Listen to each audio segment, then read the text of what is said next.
Simulan ko na yung farmhouse ko, guys. Bukas, magsisimula na sila. Kasi kanina, namili pa kami ng mga ibang materials. Kasi kahapon, hindi nabili lahat. So, kanina pumunta kami ng Kalinan para kukunin yung ibang mga materials. So, bukas, masimulan na ang ating farmhouse, guys.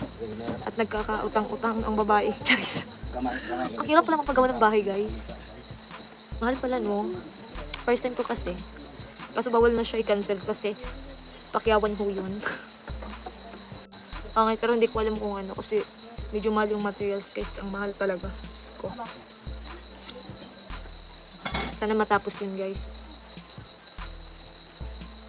Kasi para pag birthday ko doon ako mag-birthday. Char. Pero hindi na ako mag-birthday. Kasi wala na tayong pera na ubos na sa bahay. Thank you sa inyo lahat. Kasi hindi ko naman yun maitatayo kung hindi dahil sa inyo, di ba? Siyempre dahil. So, thank you so much sa inyong lahat. Thank you so much talaga sa inyo guys. Yun din nyo ko iniwan. Hanggang ngayon nandyan pa rin kayo para manood ng aking mga vlog. Kahit minsan yung vlog ko parang ano na kasi minsan nagbablog ako nawala sa mood. Parang ang boring na panoorin ng aking mga vlog. Pero nandyan pa rin kayo. Thank you so much. Sukol Permiplong. Stay safe always watching from Hong Kong. Loida Carpio. Thank you so much. May undang sukol yun dani. Sagot ay kalaban. Sige ratag sukol.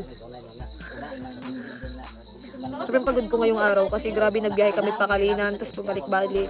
Tapos para mag-ano kami ng mga graba. Buhangin. Hollow block. Ayun. Okay naman. Medyo mabigat lang sa ulo. Thank you po sa inyo lahat. Sana din nyo pa rin ako iiwan. No? Pag minsan na lang ako mag-vlog choice. Pero sa ngayon, kailangan ko mag-hard work. Kailangan ko mag-vlog araw-araw. Bawal akong tamarin sa ngayon. Bawal ako magpahinga. Medyo okay naman tayo. So, ano naman. Mag-ano na naman tayo. Yung magsukol na punta maayuan. Kinaulian naman ta. I-update ko kayo palagi guys sa farmhouse. I-update ko palagi. Gusto nyo ba may update kayo palagi sa farmhouse ko? Pero alam nyo guys, mahihiya ako mag-vlog dun. Kasi may mga trabahante, may mga magtatrabaho at mahihiya ako mag-vlog. Hindi nga ako nakapag-vlog kanina sa Kalinan. Kasi mahihiya ako pag maraming tao. Basta mahihiya ako. Kaya hindi na lang ako nag-vlog sa Kalinan kanina. Nag-vlog ako yung pauwi na. So pag nag-vlog ako yung dito na lang. Then yung pauwi na. Mahihiya talaga ako mag-vlog pag maraming tao guys. Hindi tulad dati na makapal ang aking mukha. May mahihiya ako. Ewan ko guys, mahihiya talaga ako kahit sabi ko mag-vlog na ako doon, mag-vlog na ako ngayon doon habang bumibili ng materials, habang may gagawin ako doon sa city or like ano, nahihiya pagdating doon, sabi ko hindi na ako mag-vlog kasi ang daming tao nakakahiya, yun ganun. So yun, tinatalo ako ng aking hiya kahit wala naman talaga akong hiya. Sana paabot na ako ng 100k guys para mag-celebrate na ako. Magkatay ako ng bullfrog. Inviting kayong lahat pero online. Sana pag birthday ko 100 na ako. Ang bullfrog is palaka na mga malalaki. Yung medyo, pero ang sarap nun guys. Ang galing manghuli ng tito ko paggabi. Sabi nga nila manghuli sila mamaya. Sana manghuli sila mamaya. I-vlog ko talaga yung bullfrog. Yung bullfrog, yung mga palaka. Ang sarap gataan or adobuhin. Yan ang, minsan dati nag-aaral ako, yan ang inuulam namin. Ulam namin baon sa eskwelahan yung bullfrog. Kasi sobrang sarap na, mas masarap pa yun sa ano guys, sa chicken nuggets. Yes, totoo. Kasi ang taba ng paa. Hindi yan malansa, babalatan mo lang, babalatan ng buhay. Charis! hindi yan malansa. Yung mga malalaki, babalatan mo lang, tapos tsaka mo nalulutuin. Pero masarap naman yung balat. Masarap yung balat. Madilim ako, no? Dito kayo lalagay. Oo, masarap talaga. Yung bullfrog, yan, kinakain yan. Ang kamprag lang ho, ang hindi. May kamprag kasi yung palakad-lakad lang sa daan. Yan, hindi yan kinakain. Yung may mga tigyawat ang likod. Yung mga hindi yun kinakain. Pero yung bullfrog, yan ang, kumbaga, sila yung mama ng mga palaka, ng mga maliliit na kinakain natin. Kung kumakain ba kayo? Ako kumakain. Masarap yan. Ay, charis. Yung palaka sa palayan, oo, masarap yun. May mga, pero tatlong klase yung, marami kasing klase yung palaka eh. May mga hindi makain yung mga maliit na kulay white, hindi yun nakakain. Tapos yung kulay black, ay parang black na brown na may mga tigyawat sa likod. Hindi yun kinakain. Pero ewan ko yung iba kinakain nila yun. Yung minsan nasa daan palakad-lakad lang. Parang walang pamilya ba?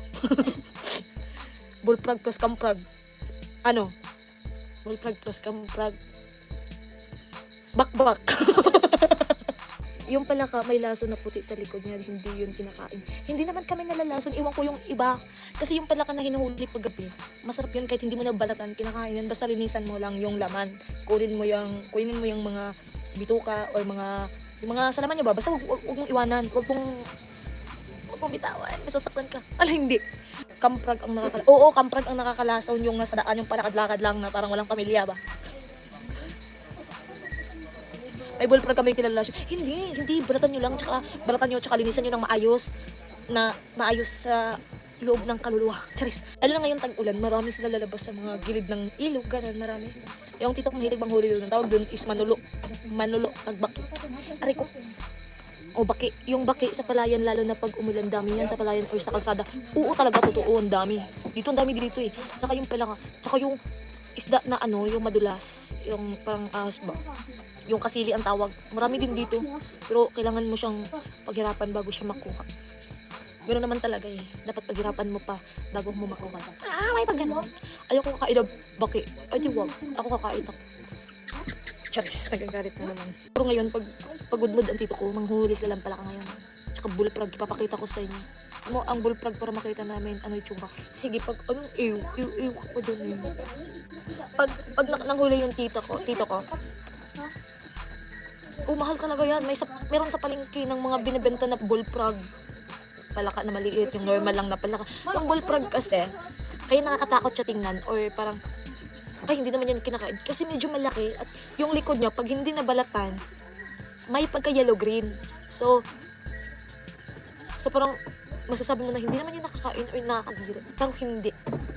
Masarap talaga guys. Parang natatakam na nga ako kasi lalo na pag yung adobo. Adobo tsaka ihaw. Masarap din yung ihawin. Bullfrog din nakakain yan, baby loves. Nakakain po siya, as in nakakain. Yung kamprag lang talaga ang hindi.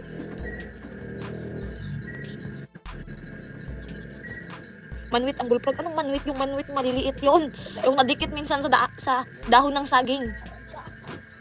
Yung bullfrog, yung mga malalaki talaga, yung mga, minsan may mga ganito kalaki ang pangit ng kamay ko. So may mga ganito kalaki, so malaki pa sa kamay ko. Yung mga bullfrog. Bullfrog, masarap na luto, adobo, prito, at sinampalukan. Sa palukan, yung maasim ba, yung sinigang, yung ganun-ganun ba yun? Hindi kasi kami nakatry ng mga sinampalukan. Yung pagluluto lang ng alam namin, yung dinataan, adobo, tsaka ihaw. Yung ganun lang. So minsan nga, yung may nag-iinom pa, o ginawa siyang pulutan. Kamprag ang dag ko, Inday Krista. Hindi! May bullfrog lagi na malaki. Bakit ayaw nyo maniwala sa akin? Sino may gusto sa akin? Palakang may buntot. Ano siya? Oo nga, marami klase yung adobo pinatayo. Masarap yun. Anong pinatayo? Kawawa naman, ipapatayo mo pa, iwalan ng buhay yun. O sige, ibablog ko sa inyo pag nakapanghuli yung tito ko. Ibablog ko talaga, ipapakita ko sa inyo. Gusto nyo pa, itamnil ko sa inyo. Itamnil ko yung bullfrog. O, parang manok. Bullfrog. Yung mga Ilocano, mahilig dun sa mga ganun. Yun lang din ang narinig ko. Grabe naman kamprag lang nakita nyo. Lahat ng lugar siguro may mga ganun. Hindi nyo lang talaga na, hindi nyo lang nakikita. Or like, hindi nyo na, basta, mga hindi Ilocana, or Ilocano ba tawag dyan?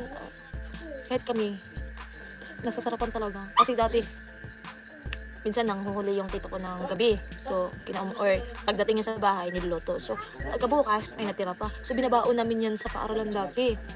Tapos, alam niyo ba guys, syempre yung kaklase namin, may mga hotdog na ulam. So, sabi nila, masarap yung ulam mo, pwede tayo change. Or, syempre, mag-change kami ng ulam sa akin hotdog, sa kanila pala. Kasi masarap yun. Wala kayong inulam namin minsan. Pag hindi tuyo, wala ka. Pag nakapanghuli. Oo, maingay. Sobrang ingay. Ay, hindi ba? Hindi. Ewan ko, anong. Ayoko.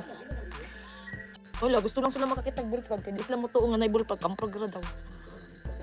Sabi ng tito ko, maraming bullfrog sa ilog. Panghahampasin ko kayo ng bullfrog. Analo kanya, de? Analo kanya? Para na ko i-vlog. Sa Bisaya, na twist na is bakbak. Oo, bakbak. bakbaki. Ano? Ano? Kaya maingay ngayon ang bullfrog sa US kasi malakas ulan. Ah, ganun po ba yun? Bakit napunta sa Palaka ang topic? Hindi ko rin alam. Hayaan niyo na.